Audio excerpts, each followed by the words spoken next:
One of the most well-known and dangerous volcanoes in the world is located in close proximity and in plain sight of more than 5 million people.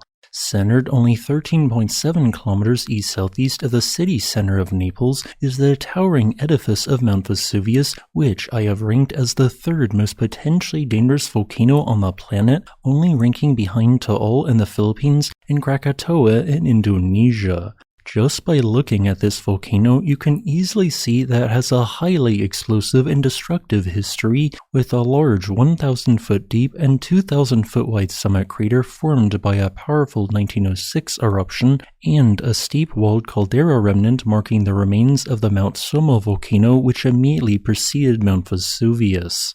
However, the reason why Mount Vesuvius is so well ingrained in world history is its well-documented and destructive eruption in 79 CE, which famously wiped out the ancient cities of Pompeii and Herculaneum, leading to the deaths of 16,000 people, but also marking history's first well-documented volcanic eruption. While approximately one-third of those who perished in that eruption were killed by roof collapses and ejected boulders of rock, the rest were killed by superheated 500 to 1000 degrees Celsius pyroclastic flows and surges, which incinerated an area of 310 square kilometers. These pyroclastic flows were, in essence, a hurricane-force speed wall of suffocating gases and fragments of rock up to the size of cars, which killed anyone who encountered it within seconds.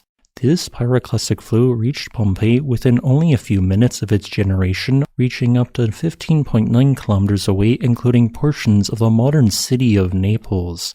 And this is not Vesuvius's only deadly eruption, with this being aided by the fact that Vesuvius since the end of the last ice age has produced the 9th highest number of highly explosive or VEI4 or larger explosive eruptions. With a total of 13 deadly eruptions that have led to the deaths of a combined 23,211 people, we can only hope that Vesuvius does not erupt again for a long time. During the 2,300-year-long written record of Vesuvius eruptions, it has erupted about once every 45 years on average. However, this includes periods with longer gaps between eruptions of up to 350 years, along with periods where more frequent eruptions occurred, such as the 26 such eruptions which were recorded between 1631 and 1944. Since Vesuvius is currently undergoing a now 80-year-long lack of eruptive activity, should we be immediately concerned? To this I say no, not really, as Vesuvius has not only undergone 4 longer periods where no eruptions occurred, but also existing scientific evidence suggests that the 1944 eruption marked the end of a short-term eruptive cycle.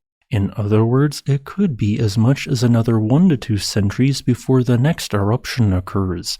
Also, not all of Vesuvius's eruptions are truly catastrophic. While rare, Vesuvius has also produced completely non-explosive eruptions which generated notable lava flows in place during the 9th century. And now, here is a brief geologic history of Mount Vesuvius. Vesuvius is a subduction-related volcano created by the collision of the African plate underneath the less dense Eurasian plate. While volcanism has been occurring around Vesuvius for up to 400,000 years, we only have a decent record of volcanism since 25,000 years ago. At the time, an older volcano existed in the place of Mount Vesuvius, growing to a tall height which allowed occasional snow to fall on its edifice.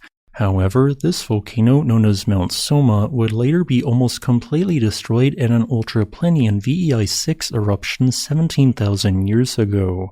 It is at this point that the modern Vesuvius volcano began to grow. Frequent volcanian eruptions of primarily basaltic trachyandesite and trachyte composition lavas and ash then grew the volcano, with a recognizable central cone being constructed. Over the following 7,000 years, very few eruptions occurred, but those that did grew more alkali-rich. Powerful eruptions followed in 6940 and 2420 BCE, the latter of which wiped out several regional Bronze Age settlements, causing people to flee on foot. Over the next 2100 years, at least 5 additional eruptions took place which were 1 to 2 orders of magnitude smaller than the aforementioned major eruptions. Vesuvius then became more active once again around 200 BCE, with the following 900 years including destructive eruptions in 79, 203, 472, and 685. Eruptions then became smaller and less frequent for a time until, in 1631, a powerful and deadly Plinian eruption occurred, resulting in the deaths of 5,000 people and depositing 30 centimeters of ash in Naples. A highly active phase continued for the next 413 years, with one notable eruption in 1794 producing a stunning 4-kilometer-high lava fountain. The last eruption ended in 1944, and Vesuvius has been fairly quiet ever since. However, it will one day eventually erupt again. As a final note, I would like to thank my new patron Sysjust for supporting this channel.